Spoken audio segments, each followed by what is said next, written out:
Hi అండి. నమస్తే. నేను మీ తేజస్విని. ఈరోజు క్రిస్పీగా ఆయిల్ ఎక్కువ పీల్చకుండా ఫిష్ ఫ్రై ఎలా ప్రిపేర్ చేయాలో చూద్దాము. చాలా రుచిగా ఉన్నాయండి. ఒకసారి మీరు కూడా ట్రై చేయండి.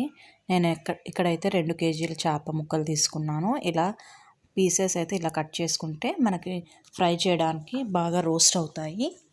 ముందుగా ఒక ప్లేట్ తీసుకొని అందులో ఒక 2 టేబుల్ స్పూన్ల కారం వేసాను. అలాగే 1 టేబుల్ స్పూన్ ధనియాల పొడి, ఒక 1/2 టేబుల్ స్పూన్ పసుపు, 1 స్పూన్ మిరియాల పొడి, 1 స్పూన్ జీలకర్ర పొడి, 1 స్పూన్ ధనియాల పొడి, అలాగే 2 టేబుల్ స్పూన్ల సాల్ట్, 2 టేబుల్ స్పూన్ల అల్లం వెల్లుల్లి పేస్ట్, అలాగే ఒక చెక్క నిమ్మరసంని పిండుకొని అలాగే ఆయిల్ ఒక గెరిట వేసుకొని బాగా మిక్స్ చేసుకోవాలి. అలాగే ఇందులోకి ఒక 4-5 టేబుల్ స్పూన్ల కార్న్ఫ్లోర్ ఇది వేసుకోవడం వల్ల చేప ముక్కకి కోటింగ్ లాగా ఉంటుంది. బాగా క్రిస్పీగా కూడా వస్తుంది పైన లేయర్.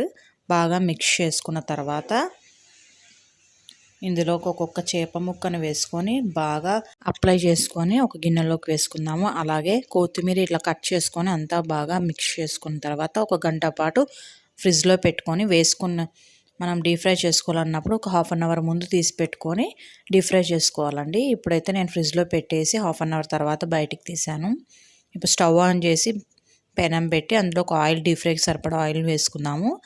ఎంత క్వాంటిటీ కావాలో అంత తీసుకోండి. ఎందుకంటే చేప ఆయిల్ మళ్ళీ యూస్ చేయం కదండి, మళ్ళీ చేపలు చేసినప్పుడే యూస్ చేస్తాం దాన్ని.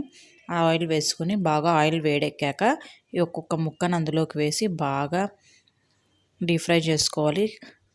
కనీసం ఒక 10 నిమిషాలన్నా పడుతుంది రోస్ట్ అవ్వడానికి. బాగా క్రిస్పీగా రోస్ట్ చేసుకుంటే మన టేస్టీ అయిన ఫిష్ ఫ్రై అయితే ప్రిపేర్ అయిపోతుంది.